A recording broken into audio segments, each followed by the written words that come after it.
하나님의 말씀은 열왕기하 3장 13절에서 20절의 말씀입니다. 엘리사가 이스라엘 왕에게 이르되 내가 당신과 무슨 상관이 있나이까? 당신이 부친이 선자들과 당신이 모친이 선자들에게로 가소서. 이스라엘 왕이 저에게 이르되 그렇지 아니하니이다. 여호와께서 이 세 왕을 불러 모아 모압의 손에 붙이려 하시나이다. 엘리사가 가로되 내가 섬기는 만군이 여호와의 사심을 가리켜 맹세하노니 내가 만일 유다 왕 여호사밧의 낯을 봄이 아니면 당신을 향하지도 아니하고 보지도 아니하였으리이다. 이제 내게로 검은 고 탈 자를 불러오소서 하니라. 검은 고 타는 자가 검은 고를 탈 때 여호와께서 엘리사를 감동하시니 저가 가로되 여호와의 말씀이 이 골짜기에 개천을 많이 파라 하셨나이다. 여호와께서 이르시기를 너희가 바람도 보지 못하고 비도 보지 못하되 이 골짜기에 물이 가득하여 너희와 너희 육축과 짐승이 마시리라 하셨나이다. 이것은 여호와 보시기에 오히려 작은 일이라. 여호와께서 모압 사람도 당신의 손에 붙이시리니 당신이 모든 견고한 선과 모든 아름다운 성을 치고 모든 좋은 나무를 베고 모든 샘을 메우고 돌로 모든 좋은 밭을 헐리이다 하더니 아침에 미쳐 소재 드릴 때 물이 에돔 편에서부터 흘러와서 그 땅에 가득하였더라. 아멘. 할렐루야. 서로에게 평강의 복을 기원하는 마음으로 샬롬 인사 나누시기 바랍니다. 샬롬. 샬롬. 오늘도 금요 새벽 기도에 잘 나오셨습니다. 우리가 열왕기하 3장에 나온 말씀의 저는 문맥을 이해하실 거예요. 지금 이스라엘 왕 여호람이 남왕국 유다 왕 여호사밧과 함께 에돔 왕까지 가설을 해서 세 왕이 자기를 배반한 모압 자손을 치려고 길을 향하는데 7일쯤 가다가 이제 가지고 있었던 물이 다 바닥이 났습니다. 아니 군인이 전쟁을 치르는데 물이 없이 어떻게 전쟁을 치를 수가 있겠어요? 그래서 하나님이 우리를 이 모압의 손에 빠지게 하신다. 이제는 우리는 전쟁은 싸워 보나마나한 패전이 되고 말 것이고 우리는 결국 물이 없어서 결국은 죽고 마는구나. 이런 절망적인 상태에 있을 때 여호사밧 신앙이 있었던 여호사밧 왕이 그 이스라엘 왕에게 여호와의 말씀을 전할 선자가 있는가, 여호와께 물을 선자가 있는가를 찾아보라. 그랬더니 엘리사가 있기는 한데 이 여호람 입장에서는 엘리사를 만난다는 것이 얼마나 부담스러운 일인지, 자기가 잘한 것이 없으니 분명히 질책을 받게 될 것이다 라는 두려움, 더군다나 자기 형 아하시아가 그 엘리사의 말대로 그 궁궐에서 떨어져서 시름시름 앓다가 그가 그 병상에서 결국 일어나지 못하고 죽게 되고 말 것이다 라고 하는 엘리사의 말씀대로 그대로 자기 형이 죽는 것을 경험했으니까. 그러나 워낙 자기들의 상황이 난감하고 여호사밧이 옆에서 꼭 엘리사를 찾아가자, 여호와의 말씀이 저에게 있도다, 이렇게 여호사밧이 그 이스라엘 왕을 설득을 해서 그들이 이제 바로 엘리사 앞에 선 것입니다. 그때 엘리사가 뭐라고 말을 했는가? 13절에 나온 말씀이죠. 엘리사가 이스라엘 왕에게 이르되 내가 당신과 무슨 상관이 있나이까? 당신의 부친이 선자들과 당신이 모친이 선자들에게로 가소서. 당신이 부친 누구죠? 이름이 뭡니까? 바로 아합이고 당신이 모친 이름이 뭡니까? 바로 이세벨이죠. 아합 왕과 이세벨 왕후, 그들은 이스라엘에 바로 바알 우상 숭배를 도입하고 백성들로 하여금 우상 숭배에 빠지게 했었던 두 부모, 그 부모들이 섬겼던 그 바알 선지자들, 아세라 선지자들에게 가소서. 그때 이스라엘 왕이 저에게 이르되 그렇지 아니하니이다. 여호와께서 이 세 왕을 불러 모아 모압의 손에 붙이려 하시나이다. 자신들의 심각한 절망적인 상황을 그대로 보고를 한 것입니다. 그때 엘리사가 그러되 내가 섬기는 만군의 여호와의 사심을 가리켜 맹세하노니, 저는 이 엘리사의 신앙에 하나님을 만군의 여호와로 믿고 섬겼던 사실을 보게 됩니다. 만군의 여호와의 뜻이 뭐라고 했습니까? 만군의 여호와는 천지 만물을 창조하시고 섭리하시고 구속하시고 심판하시는 하나님, 창조주 하나님, 구속주 하나님, 심판주 하나님. 그러니까 엘리사에게 나타났던 그 놀라운 권능들은 그가 하나님을 크게 믿고 의지했기 때문에, 그래서 내가 섬기는 만군의 여호와의 사심을 가리켜 맹세하노니, 내가 만일 유다 왕 여호사밧의 낯을 봄이 아니면, 만일 여호사밧 왕이 이 자리에 없다면 나는 당신을 만나지도 않고 보지도 않았을 거다. 그렇게 말을 하였습니다. 그러니까 지금 엘리사가 이 세 왕들을 이 곤경에서 구출해낼 하나님의 말씀을 증거할 것인가 말 것인가, 이스라엘 왕 요람만 왔더라면 그를 만나지도 않았고 말씀을 전할 이유도 없지만, 여호사밧 왕을 보니까, 그 낯을 보니까 내가 하나님의 말씀을 전하지 않을 수가 없다. 그래서 그가 하나님의 말씀을 전하기로 결심을 하고 검은 곳 타는 사람을 불러오라, 이렇게 부탁을 합니다. 15절에 보시면 이제 내게로 검은 곳 탈 자를 불러오소서 하니라. 검은 곳 타는 자가 검은 고를 탈 때, 그 당시에도 검은 고가 있었는가? 이 검은 고에 해당되는 단어의 의미가 뭔가를 찾아봤더니 실제로 검은 고보다도 뮤지션, 음악가라는 뜻이 많이 나타납니다. 여러 버전들을 비교해 보았더니 단 한 버전 NIV로 기록하는데 거기서는 하피스트로 나와요. 하피스트라는 것은 바로 비파를 말하죠. 하프를 타는 사람. 그래서 이 사람이 정말 목소리로 찬양을 하는 그런 뮤지션, 성악가였는지, 아니면 하프나 비파나 검은고를 타는 연주자였는지 명확지 않으나 아마 후자의 가능성이 좀 더 높아 보입니다. 그래서 악기를 연주하는 음악가를 불러오라고 했습니다. 그래서 그가 그 검은고를 탈 때, 그것이 악기 연주자가 아닌 노래를 하는 사람이었다면 검은고를 탈 때는 노래를 할 때라는 뜻을 가지고 있는 것입니다. 그러나 이것을 우리가 후자의 경우로 선택을 한다면, 해석을 한다면, 그것이 검은고든 비파든 하프든 간에 그가 악기를 연주할 때 어떤 일이 벌어졌다고요? 여호와께서 엘리사를 감동하셨다. 여호와께서 엘리사를 감동하셨다.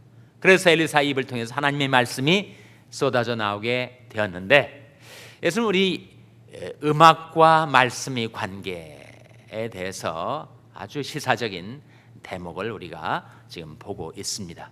여러분, 우리가 찬송을 하다 보면 마음이 열리죠. 찬송을 하다 보면 세상의 여러 가지 근심, 걱정, 염려가 그 찬송과 함께 내 마음에서 사라져 버립니다. 여기에 나온 이 연주자 또는 음악가뿐만 아니라 사울 왕이 악신에 시달릴 때 다윗이 무엇을 탔어요? 수금을 타니까 악신이 떠나가고 그의 머리가 그렇게 편두통인지 정말 견딜 수 없는 마음과 머리의 고통이 씻은 듯이 사라지고 상쾌하게 되었단 말이죠.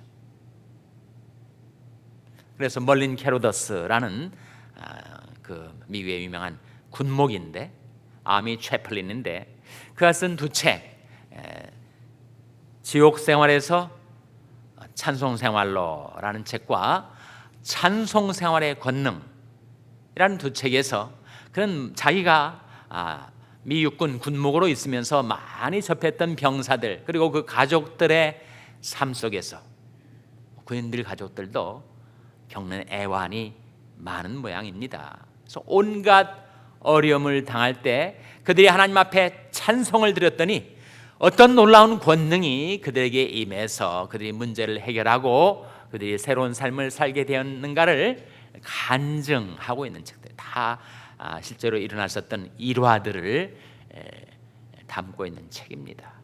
일독을 권합니다.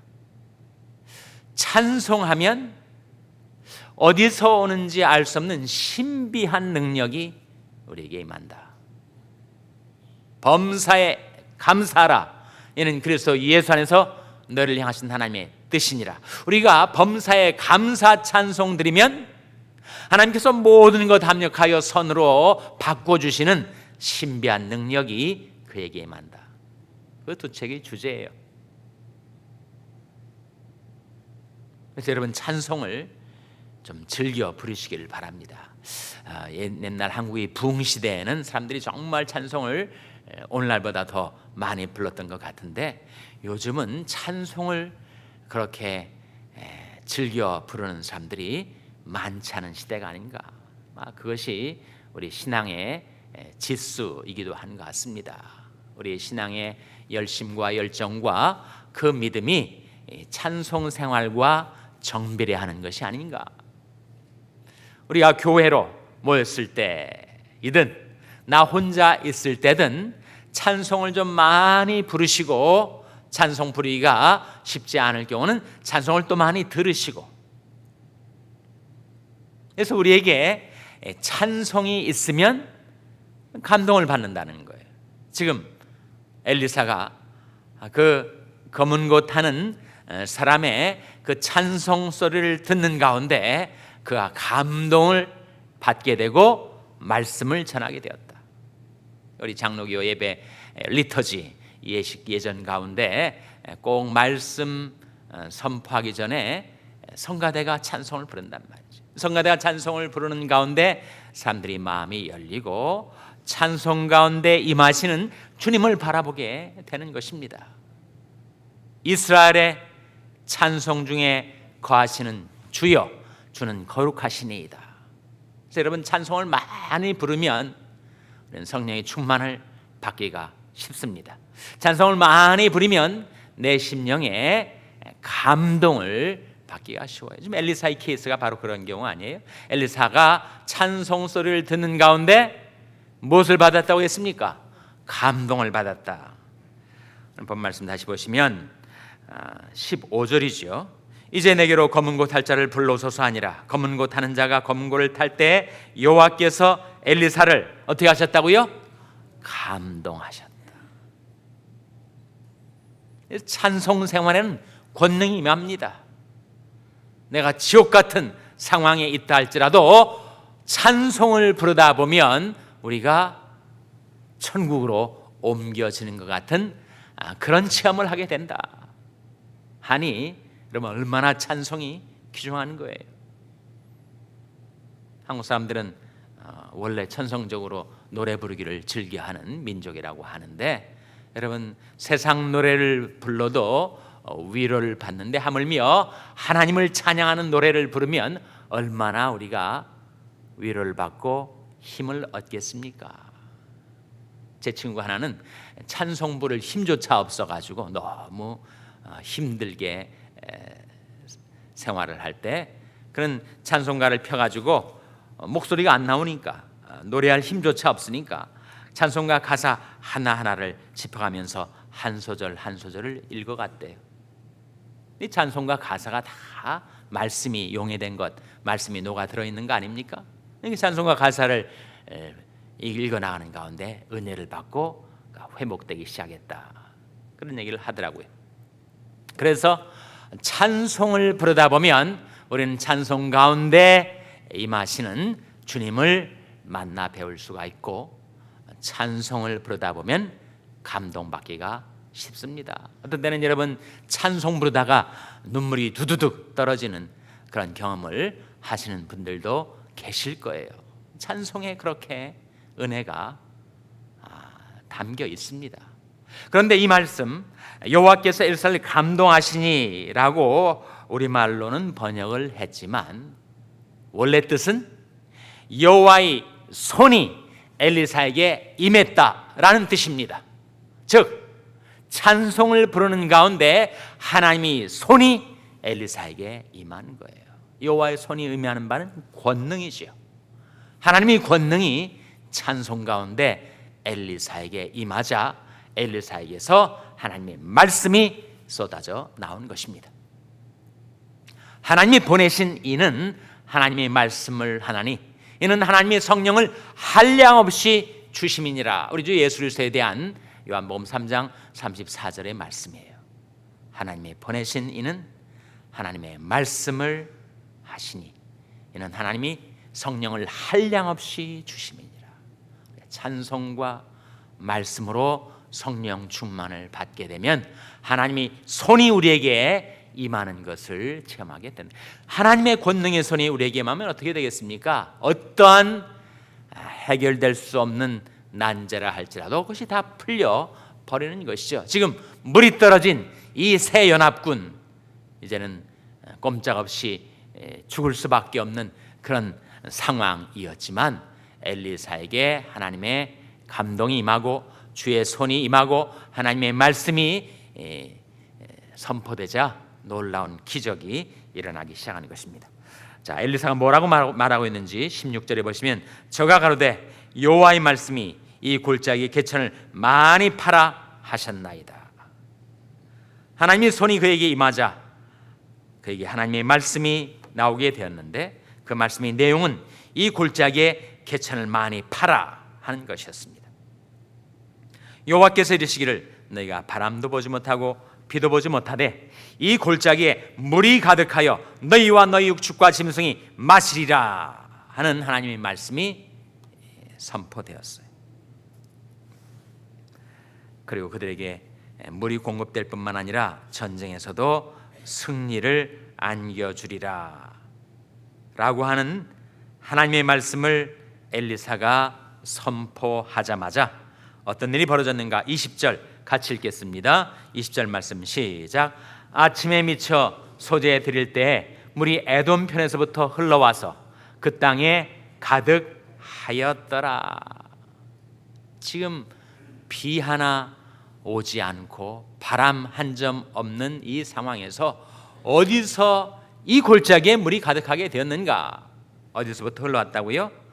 에돔 편에서부터 물이 흘러와서 그 땅에 가득하였더라. 이 말씀을 여러분 두 가지로 이해할 수 있습니다. 하나는 하나님께서 우리는 바깥으로 드러난 것만 보지만 하나님은 땅 속에 물이 어디에 있는지 수맥이 어디로 나 있는지 하나님은 다 보시지 않아요? 사람의 심장과 폐부까지 꿰뚫어 보시는 하나님께서 눈에 안 보인다고 땅 속에 있는 물의 흐름을 하나님이 모르시겠어요? 그러니까 물이 어떻게 흘러가는가를 하나님이 보시고 엘리사를 통해서 말씀하셨다. 그것이 한 가지 해석이에요. 또 다른 해석은 하나님께서 이 말씀을 하셨기 때문에 그 말씀 따라 물이 에돔 편에서부터 흘러왔다. 저는 두 가지가 다 타당한 해석이라고 보는 것입니다. 하나님의 말씀에는 전지함이 있어서 그 물의 흐름을 다 꿰뚫어 보실 뿐만 아니라 하나님의 말씀에는 전능함이 있어서 그 말씀대로 물이 흘러 들어왔다. 이 세 왕은 물이 떨어져서 죽을 형편이었지만 우리에게 어떤 형편이 있든 간에 여호와의 말씀이 저에게 있도다. 우리가 하나님의 말씀을 구하고 찾고 그 말씀을 받으면 그 말씀의 길에 살아날 길이 있게 되는 것입니다. 아침에 주의 인자한 말씀을 우리에게 들려주시옵소서.